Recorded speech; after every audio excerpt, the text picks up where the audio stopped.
Welcome to the Dream Journal. From the studios of KSQD in Santa Cruz, the Dream Journal is a weekly show where we explore the power of nighttime dreams through conversations with dream experts and with you.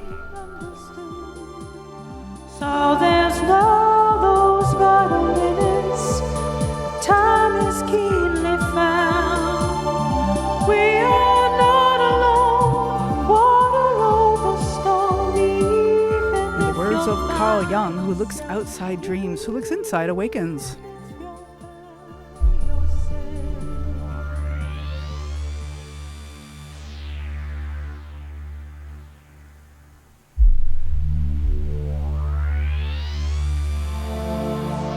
Today's music is biotronic. How do we become more human, even as we integrate with technology? Sometimes we have to wander the world to find out what lies in our own soul. Our guest today is Royce Fitts, a D-Min who uses a multi-week solo stravage on the oldest road in Europe as his chance to reflect on the geography of the soul. I am your host, Catherine Bell of Experiential Dreamwork, and welcome to the Dream Journal. We are also a weekly podcast. Please subscribe, rate, and review, but most importantly, tell your friends. It is all about getting people to talk about dreaming, so why not invite them to share this podcast you have been listening to. You can find archives, Apple Podcasts, Spotify, Google, all those good places. You can also go to ksqd.org/the-dream-journal. And you can go to PRX, the Public Radio Exchange. You might want to contact your local community radio station about syndicating the Dream Journal. Wouldn't it be lovely to turn on the radio in your hometown and hear the fantabulous sounds of the Dream Journal? Hello, Dr. Fitts. Yes, I am here. Good day to you. Oh, good day to you, too. So Dr. Royce Fitts is an author, a licensed marriage and family therapist, and a certified dream worker. He holds a doctorate in ministry. His book explores relationships between physical and spiritual landscapes, personal and collective histories, and nighttime dreams, and how they weave together to reveal and heal the wounds of our lifetime. That book is The Geography of the Soul, Dreams, Reality, and the Journey of a Lifetime. Dr. Fitts' website is roycefitts.com, RoyceFitts.com. He is also a podcaster as well on the Healing Dreams Project podcast with Billy Ortiz and Viviana Guzman. So Royce, so glad to have you on the show, and you had offered to start the show with a poem, kind of as an invocation to start the show. Would you like to do that? I would, and as I do that, or just before I do that, Catherine, thank you. I'm so honored to be a part of your radio program and the resulting podcast too. This is a joy for me.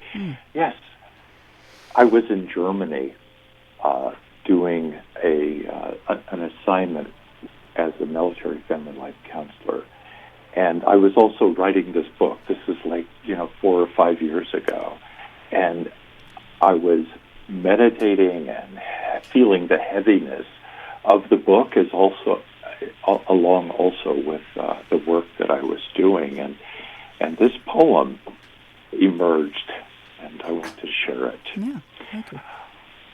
O ye worn soul, come, walk, strah-vegg with me, stray defiantly through the shadows of wounds and time, through dreams unbidden, hidden, shocking our souls into deep awakenings, exploring our geography, our landscapes, and healing our souls. Wonderful. I love that. So let's start with strah-vegg. Tell me about that word. That was new to me. As it was to me, and it's a wonderful story, and I'll share a bit of it with you. As you said, I'm a licensed marriage and family therapist and psychotherapist and spiritual counselor. And I had been working with this one individual for a couple of years. And this person was a challenge in many ways. And he was a veteran, and he had also other kinds of injuries. And at one point in our long and deep relationship, he said, "Royce, I want to let you know I've been lying to you about certain things." Oh, wow. Of course, it was like, okay, where do we go with this? Right. And, I had enough presence of heart and mind that, this said to me, this isn't about me. This is some need and urge that he had. And I treated his stories as kind of like dreams.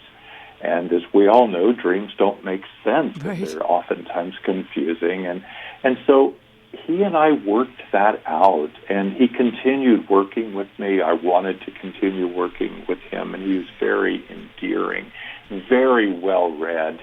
And as I was preparing to go on what I called at that time my sabbatical of the soul, to do my walk across England and other places, when I explained to him that I was going to take a leave of absence, he crawled out of the rocker that I had in my office and leaned forward, and he said, "Royce, you're going on a strah-vegg." And it's like, what? What is that? And he had to coach me several times about how to say the word. And he said, "Royce, just imagine the Hague in the Netherlands and just say strah-vegg." And it's like, okay, well, that was one way. Anyway, he later wrote an essay about the meaning and beauty of this word, which comes out of an old Latin word, extravagate. But when the Scots were dealing with their clan system and having, awful wars with England and trying to prevent England from conquering them, when they were finally conquered and the clan system was demolished, the Scots, in their own beautiful and defiant way, said to themselves, or at least some did, I'm going to take a walk, a strah-vegg, which in their words means an aimless, defiant, rebellious, and profound walk to wherever they wanted to go. And so they defied the English oppressors with that kind of decision to physically move and to also spiritually defy oppression. Mm-hmm. So that word, when my friend gave that to me, it's like, wow. And that became core in my book. And I did not know that word then, but as I worked and walked and wrote, it became a theme, a spiritual theme for me. And that's why I love to share this story with readers and listeners. Right. So this story is about a walk, as you said, a strah-vegg, and it's along the Ridgeway National Trail in the English countryside. And my understanding is this trail is at least 5,000 years old. It's one of the oldest, or maybe the oldest, road in all of Europe. Yes, it's a fascinating trail. So I read about this trail in the New York Times, I think it was in 2009. And I'm kind of a history buff, an archaeological buff. I love deep history, and I love our deep connection with earth and land and sky and sea. And when I read that article, it compelled me, and I made a vow that someday I'm going to walk that trail. And so the Ridgeway National Trail was formed by the Ice Age. Okay.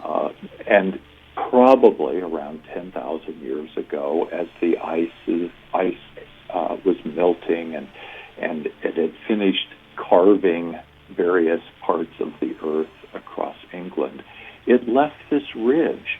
And so it's a natural invitation for prehistoric beasts and modern beasts and prehistoric humans and modern humans to use that road. So probably, at least 5,000 years, if not 8,000, whenever that land began to appear as a natural ridge, it invited travelers, beings of all kinds. And before the English Channel, and this is what also captivated me, before the English Channel existed, it went all the way across England, all the way across the land bridge between England and Europe, and just went on, and so was used by all life forms for thousands of years. And what we have more knowledge of is, of course, the last 5,000. Right. So one of the things about this whole journey in this book is the landscape as character. And there's something about that in dreams as well, as how the whole land itself forms a character, a backdrop for the dream, or kind of a womb or something to hold the dream. Because this walk that you did, you walked for several weeks, I believe, by yourself on a solo strah-vegg, and you used it as a way to really think about what's important to you, think about your history, think about relationships and politics, and all kinds of social consciousness, spiritual wisdom. And so you kind of use the landscape as a backdrop, because you talk about some things like a particular dream you might bring up, and then about the herd of cows that you met the next day, and the way that the landscape blends in is very, very dreamlike. This is one thing I loved about this book, is that it's the dream. The reading it itself is dreamlike. Thank you. That's a beautiful description. I may quote you on that at some point. But yes, so I did not intend exactly to write a book, and I knew I would journal. And as I took this walk, this land invited me to do deep reflection. And as the book describes, I'm a prairie person. I'm from the western edges of Nebraska and Wyoming, and I love the landscape in that region of our country, and I feel very close to it. And so as I walked across England, and I always had these beautiful images of the English countryside, I could not help but compare and contrast and wonder about how this land is, and how did this land affect the people who were born there. And I know my land that I was raised on, and the indigenous people of North America, and how the land formed people's understanding of themselves, as well as understanding how the land is and bees. So there's this intricate and delicate and deep conversation that I feel like always exists. We may not always be aware of it. It always exists between our sense of place and our own soul. To me, this is a mirror. One reflects the other all of the time. So as I walked the ridge, I had to imagine, what it was like for the people who lived here in prehistoric times, and also modern English people, and also my own journeys, my own memories.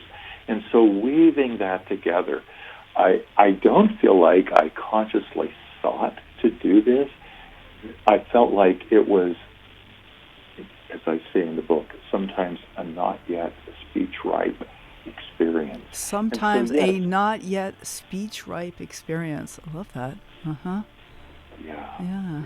I wish I would have invented those words. Those are from my dream teacher and mentor, Jeremy Taylor, as he would often quote, prior to the word unconscious, as language develops, the Old English understanding of that which is not yet speech ripe was used, and I love it. It has a kind of an earthy, and also not put offish kind of understanding of what is percolating deep in our soul that is not yet speech ripe. Sometimes we call that the unconscious. It's not as poetic. The unconscious. The word unconscious is not as poetic. I agree. And so you mentioned Jeremy Taylor, and I wanted to hear maybe a little bit about your own strah-vegg in your own life from growing up in this western Nebraska small town in a very, I believe, is it safe to say, fundamentalist tradition?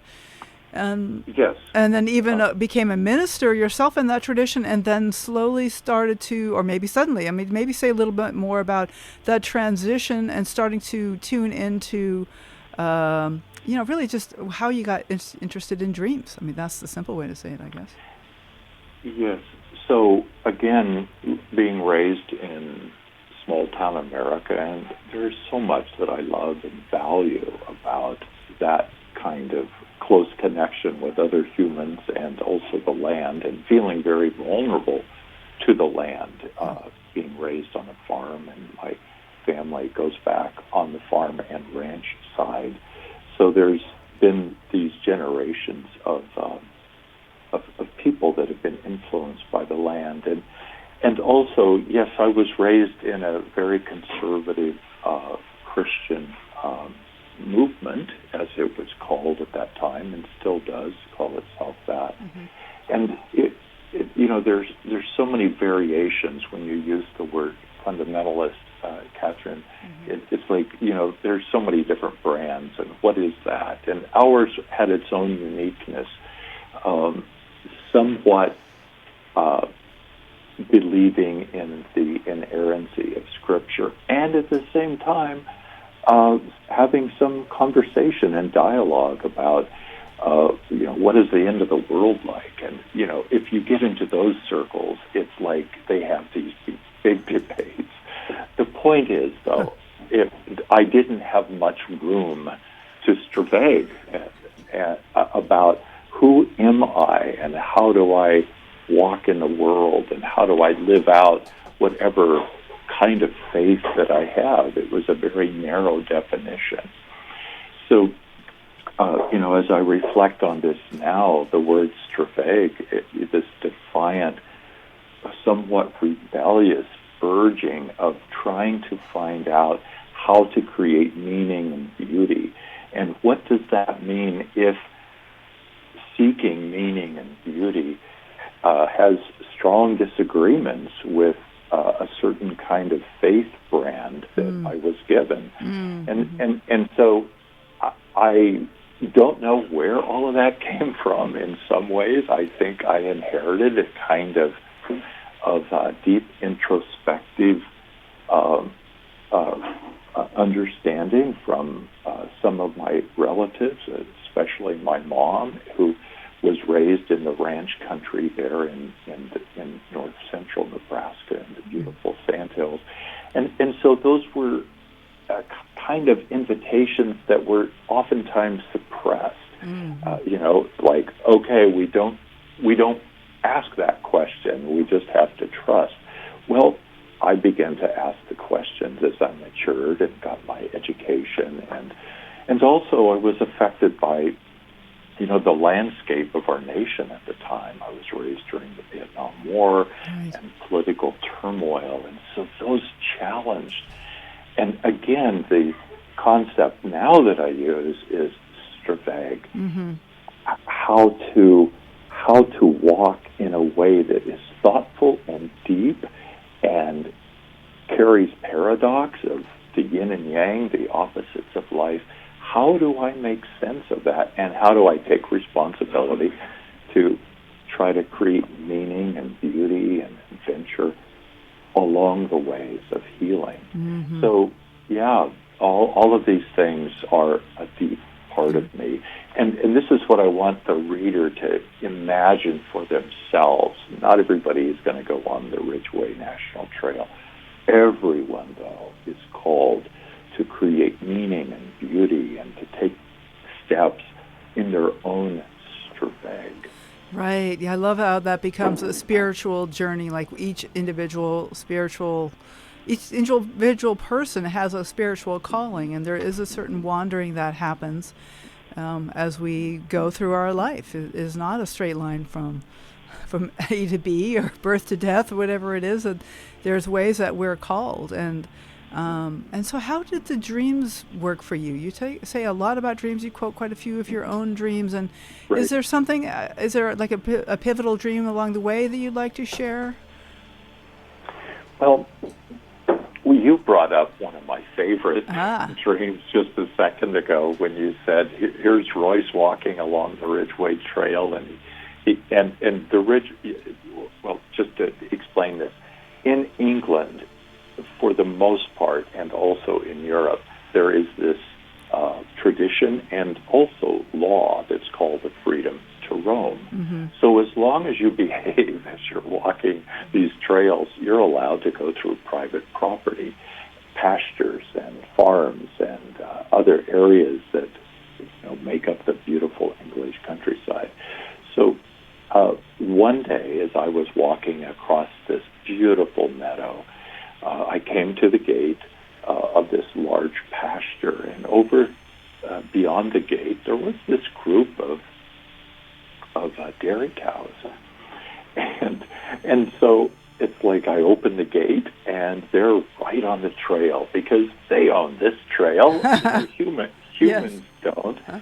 And dairy cattle are often very, very gentle, and this brought back a crazy, beautiful dream that I had when I was first entering seminary, probably around 23 years of age. Anyway, as I walked through this herd of dairy cows in the waking life in England, they began to nuzzle me, and I nuzzled them back, and I remembered, as a farm kid, how to talk to cattle, and, I would make my own coos and moos, and they were just relaxed, and I was at one with them. It brought back this dream that I had, 35 years before, of when I was in seminary trying to learn how to be, studying theology and psychology, and also trying to understand the dynamics of being a parish minister. And in the dream, I dreamt that I was on the Nebraska farm, and I was walking, which in waking world happened. I would walk through the corrals, and the cattle were tame. In the dream, I was talking with them, and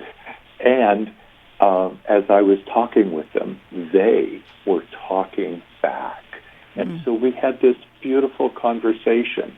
And in the dream, I walk up this little hill that was in the middle of the corral, and so this is my messianic imagery, I suppose, that all of us may have. And I began to have this sermonic conversation with the cattle, and they were, talking back, and we had this wonderful conversation. And so as I woke up, that's such a weird, powerful, beautiful dream. That dream has stayed with me, and I realized that for me it was my best understanding at 23 years of age what it was like to try to communicate in an intimate, healing way with other beings, with parishioners, have it be. And over the years, that dream, as it stayed with me, also began to have new meanings for me, because I often see myself as a bridge between very disparate organizations and people. And it's hard to hold that space. And once I could tease myself out of the messianic understanding that this is Royce giving the Sermon on the Mount. It also became a playful, nurturing experience of how we are all somehow connected at these deep levels, and we're all moving towards our, to the best of our ability, towards wholeness and healing. That's beautiful. I love that, and it's there's like of course you have a lot of other conversations with humans along the way as well, and different I met some nice humans too besides the cattle. Yes, and just the whole journey, just as we do throughout our life. And so thinking of this whole strah-vegg as sort of a metaphor for life, of where we begin and where we go, I think is beautiful. And like we move through the landscape, we have some choices about where to go. I'm thinking of the contrast between this right of way that they have in England, and you tell another story of going for a run in a rural American area. It might have been Nebraska again, and accidentally in going over to someone's property, then being chased off the land. There is no right of way in American rural areas. That's right. That's a great story, and it just is such a contrast on what private property is in ranch country and in farm country, and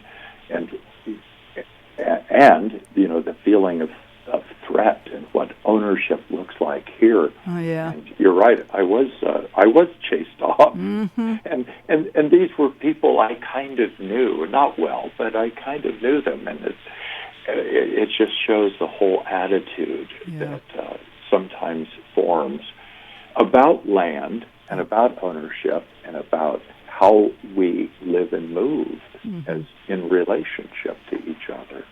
Absolutely. So thank you, Royce. We're going to take a short break. This is the Dream Journal, and my name is Catherine Bell. My guest today is Dr. Royce Fitts. You can find out about him at roycefitts.com, RoyceFitts.com. Also, the Healing Dreams Project podcast, and we'll talk a little bit about that podcast after the break. And I'd like to let you know we're broadcast live from the KSQD studios in Santa Cruz and co-broadcast live in San Jose by KCXU. We'll be right back.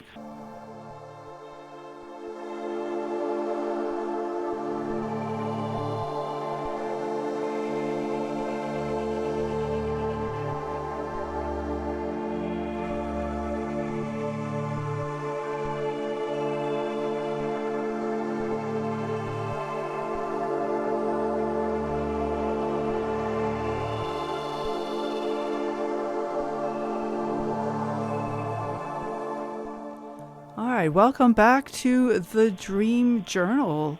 I want to let you know that if you are a dream professional or if you aspire to be one, be sure to sign up to present at the IASD conference in 2024. The deadline is December 20. You can go to asdreams.org for more details. So we are here with Dr. Royce Fitts talking about the geography of the soul, the sense of place, and how we journey throughout our lives. And again, our guest is Dr. Royce Fitts, Fitts. And we do have a caller on the line. We have a caller from Julie from Denver. Welcome to the Dream Journal. Hello. Hi, Catherine. Hi, Royce. Whoever else is there. All right. Hello, Julie. Hi. So how are you doing, Julie? What's up for you? I'm doing good. I love listening to your interview about Royce's book. I did read it, really loved it. It really took me on a journey, and he's such a great storyteller. Yes. And I really suggest that everybody read it. You won't be disappointed. Mm-hmm. Well, let's keep telling people that. Thank you, Julie. Yeah, absolutely, and add your thoughts to Amazon. So. Anyway, I do have a dream, Okay. if you want me to talk about it. So I had this dream actually on November 10th. Okay. And I've named it Butterfly. I'm in a house that seems similar to our current home in Denver, yet there's also an undeniable dissimilarity. The rooms are stark. They're void of any furniture or art. I enter one of these rooms, and an unusual scene is unfolding. There's about 3 to 4 inches of water on the floor, which is also steadily draining away. Mm-hmm. At the center of the room, a transparent globe-like structure hangs suspended in the air, and it's enclosed by what appears to be like a spider web or a cocoon. And from within, butterflies are emerging gracefully, ascending into the air. And the wings of these butterflies seem to bear stories etched into them. It's almost like it's resembling newsprint. And then very significantly, a large butterfly that's like a dark black and blue, and it's very shimmering. It emerges, and it has these large wings that tell a story of devastation, particularly involving children. And there seems to be an inexplicable connection to Africa that I just sense this. I don't know why. Mm-hmm. And then in the midst of all this, I see an evergreen tree in the room. It's not very tall. Maybe it's 5.5 feet. And I want to take a photo, but I don't have my phone handy. So Roger, who's also a presence in the room, advises against having butterflies emerging within the house. And so I finally locate my phone, and all of the butterflies vanished, with the exception of one that's nestled into like a moss-like planter in this evergreen tree. And so this lone butterfly is, I can see that it's sort of like another one of these shimmering dark green hues, but it's also not ready to emerge. So I carefully take this little moss planter and place it within the branches of the pear tree that's standing in front of our house. End of dream. Mm-hmm. This is a very fun and elaborate dream. Mm-hmm. Yeah. Mm-hmm. So, Catherine, if it's okay, I want to think out loud real quick. Yeah. So in my book, I talk a lot about projective dream work. Mm-hmm. And Julie is familiar with this process, as I know you are too. Mm-hmm. And just for the listener's sake, in a real quick nutshell, we don't interpret or analyze this beautiful dream that has been offered to us. I'm not going to use a dream dictionary, and we're not going to go Jungian or Freudian, although if that becomes a projection within us, we may lift that up. And so in the projective process, I will borrow the dream, and Catherine will borrow the dream, hopefully, and we're going to treat this dream as if it is ours. So as I share, you're going to hear a lot about, if this were my dream, kind of language, because I cannot interpret this beautiful dream for the dreamer. I can only step into this dream, this sense of place that the dream has created, and let the dream speak only through my heart and through my understanding. And so I have to own everything. So, the listener will hear a lot about me. Right. and yet it's a very gentle, non-threatening way, and Julie can decide if it fits her. Perfect. Mm-hmm. Yep. Nice introduction there. Thank you, Royce. You're welcome. And I'm imagining hundreds of listeners doing this, wondering for themselves or interpreting for themselves this dream, and that's exactly what projection does. So in this dream, I am experiencing a house that I'm somewhat familiar with. The fact that it's not exactly the house that I live in the waking world says to me, this is designed in my dream-making self, wherever dreams come from, so that I don't get too wrapped up in looking at this as a waking life experience. And so there's enough differences. And there are so many elements in this dream. And, of course, for me, it's like butterflies. Wow. For me, butterflies represent so much of our transformative inner self. And so that's what I'm wondering about myself. How inside my soul, which for me the house represents, how might I be transforming? Mm-hmm. And I am transforming. What is that looking like? And then I see this, to me it's an orb that's held by some kind of web, and which is like another world, an ethereal kind of wonder. And I'm not sure where to go with that orb, except that this seems to be important and prominent for me in my soul as I'm looking around inside my house, which is, again, my soul, my inner self. Mm-hmm. The fact that there are strange writings, or they seem to be newspaper script on the wings, this is where my dream begins to say something about a cosmic kind of an understanding of the tragedies, the news that is I'm being bombarded with daily about the wars, about starvation, about information that overwhelms me. And yet, if this dream is for my health and wholeness, which I believe it is, I'm starting to wonder about how might this dream be reflective of the awfulness that sometimes is existing in our waking world, and how is this affecting my own and the world's transformation? Mm. So I'm going to stop there for a minute. Catherine or Julie, you can kind of reflect. Wow, I'd really like to hear what Julie has to say at this point. What is ringing true for you? Where are you at, Julie? Yeah, well, it's kind of like the newsprint writing really stood out for me on the dream. And, to your point,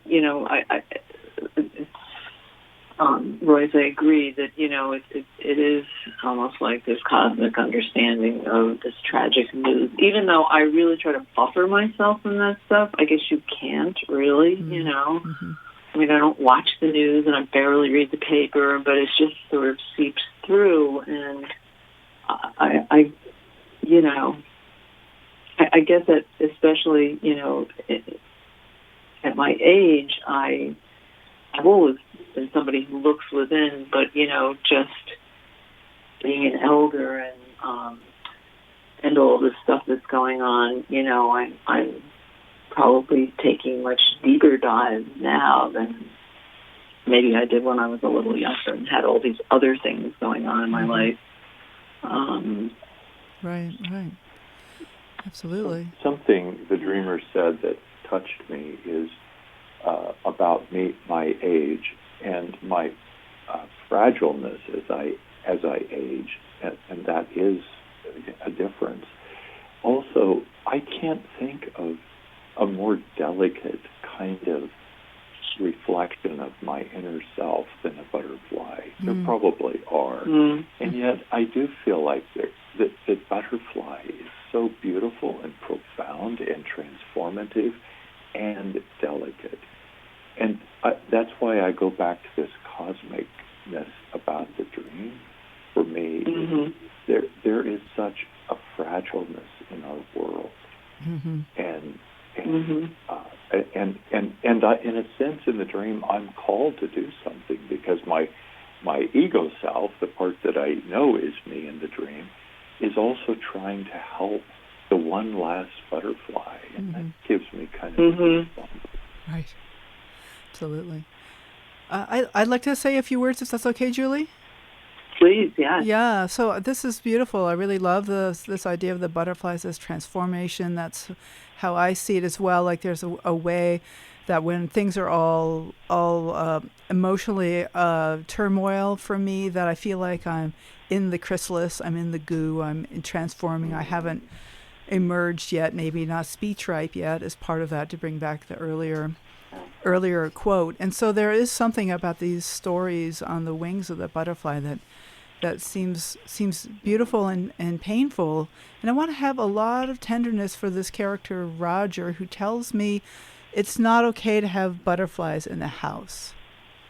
Like Roger advises against having it. Like, no, that's not okay. Is there a way that it hasn't been all right for me to transform in the way that maybe I am now? Because there is a fragility in getting older, but there's also a wisdom that we have time, we have interest in going deeper and really transforming any hurts of the past. Or so we have the newsprint of the things happening in the world, but there's also the devastation that I may have lived with. I may have lived with throughout my life. And that maybe now I'm finally giving myself permission to explore it. And yet there's still this voice of Roger, and I want to have like a lot of tenderness for Roger, because maybe there hasn't been space for me in life before. Like I was busy with a job and raising kids and all the things that we do in our adult years, and it wasn't time for me to let this transformation occur. And so to have that tenderness, and yet know the butterflies are resilient, my own butterflies. Mm-hmm. There's still this one that I take good care of, and I put it on a pear tree, which is I love pears. There's something so resilient about that, which I want to just bring out here. So I guess the way and thank you for that. The way I sort of felt about Roger's presence in the dream and saying, we can't have butterflies emerging into the house. Maybe I'm looking at this too literally, but like we talk about the state of the world all the time, and as devastating as it is, I have more of a hopeful feeling that perhaps something for the future generations will change. Absolutely. And he just feels like we're doomed, it's in our DNA or something. And so maybe that's where he showed up in the dream, is like you're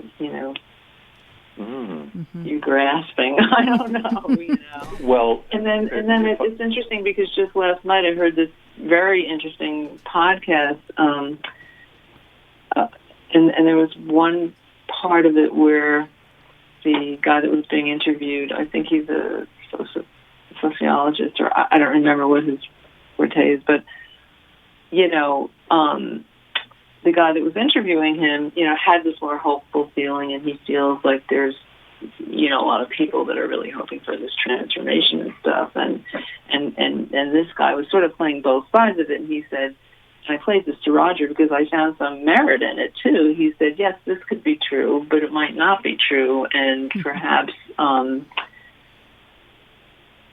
Homo sapiens are going to go away, and it's I don't know how to put this, but eventually it'll be the dance of the, Royce, you know what this is, because it's like that Teilhard de Chardin theology, which I forget what you called it, but yes, process theology. Process it's sort of philosophy. like part of process theology, where everything will be one, and so that it's anyway. I'm getting off on a tangent here, but so in this dream that is mine, Roger for me represents another voice in me, and for me, the dream is not going to be a literal picture of what's happening in the waking world. The dream as I'm experiencing this dream, is kind of like I have choices. That the butterflies are lifting up the beauty of life and the fragileness of life and the reality of life, and also, as Catherine points out, the resilience. Mm-hmm. You know, how does this amazing being that we call a butterfly change from goo, Right. a mass of nothingness, a mass of gooey stuff, to become this elegant life form? And I feel like the dream is kind of lifting this up. We always have some version of a choice. It's limited because of past decisions and past events, and yet we have some version of transformation and rebirth. And rebirth may come out of destruction. I don't know. Roger in the dream is kind of another voice that says, give up already. Mm-hmm. Give up. And there's a part of me that feels that, honestly. Mm-hmm. In my book, I talk about some of the give up already. Right. Yeah, and just to be tender that is a part of who I am as a dreamer. I find the climate catastrophe stuff is just totally daunting. The end of humanity is like, wow, could happen, and yet I still, I want to be tender with that part, and yet I want to nurture the butterflies in my life as well. So and I love it that there's this outcome in the dream where there is one lone butterfly that's here, wow. and I know what to do with it. I know how to take care of it. So I know I have a choice, like Royce has been saying. I have a choice. Wow, that's a beautiful reflection in my projection. I get goosebumps about that. Thank you. Julie, and that's what I love about this projected dreaming is that, with our own dreams, sometimes we try to, dissect them and figure them out. But when you hear other voices, projecting it just makes so much more sense. And you totally get to take whatever makes sense and leave anything that doesn't, which is the beauty of this if it were my dream approach. Julie, thank you for calling. I'm so glad to have you on the show, and thanks for being a Dream Journal listener. Okay, thank you guys so much. All right. Thank you, Julie. Take care now. Okay.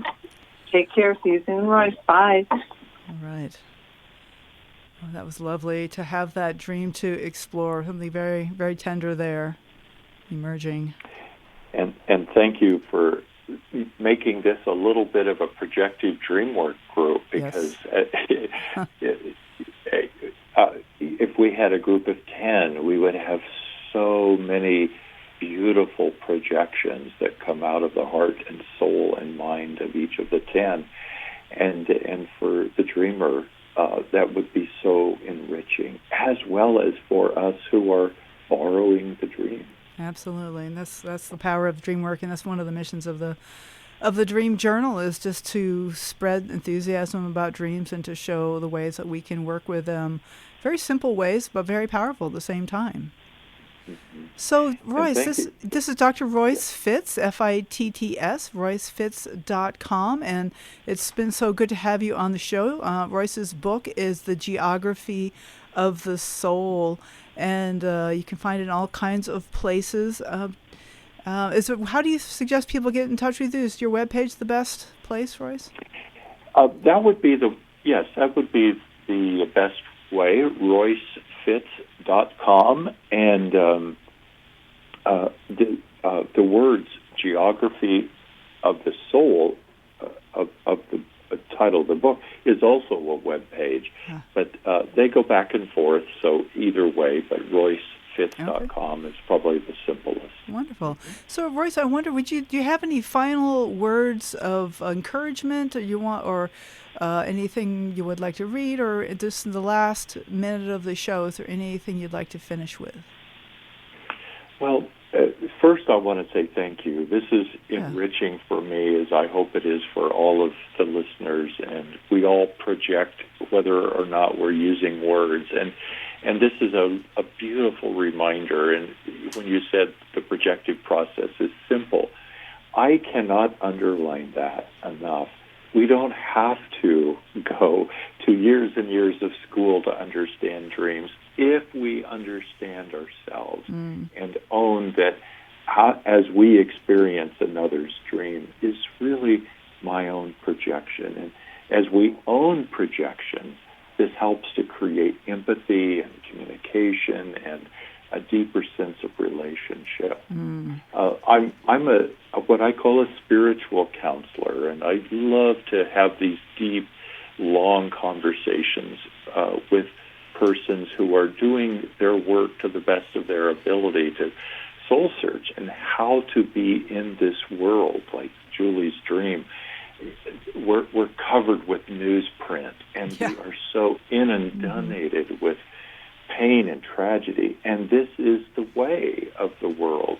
How can we be a microscopic butterfly to bring healing and hope, and through deep soul searching, like what you're offering, Catherine, in your own dream work, experiences with others, as I do, we can, the dream is giving us a choice or many choices, and it's okay that we're not perfect. What is required is to pay attention to the callings of our heart and souls. Beautiful. Paying attention to the callings of our heart and souls. Dr. Fitts, again, it has been a pleasure. Take care. Thank you, and again, thank you for all of this this enriching conversation. Wonderful. Thank you, Catherine. All right. Bye for now. Bye. Okay, well, thank you for listening. This has been the Dream Journal. We are produced at the studios of KSQD in Santa Cruz and live every Saturday morning at 10 a.m. Pacific at ksqd.org. The podcast is released on the Monday after the show. It keeps us growing when you subscribe, rate, and review. My name is Catherine Bell. You can find out about my dream coaching practice at experientialdreamwork.com. You can email me at catherine@ksqd.org, katherine@ksqd.org. Follow Experiential Dreamwork and hashtag The Dream Journal on Facebook and Instagram to find out about upcoming shows. I'd like to thank Rick Kleffel, engineer and music creator, Tony Rosimano for the phones, and the music, the intro music and the outro music, both by Mood Science. Tomorrow morning when you wake up, take a minute to write down your dream and bring it to the next Dream Journal. In the old school is there's no fool like an old fool.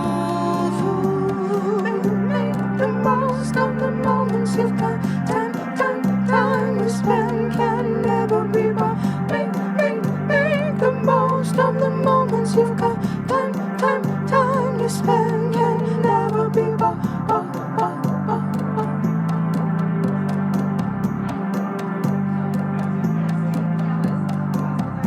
On the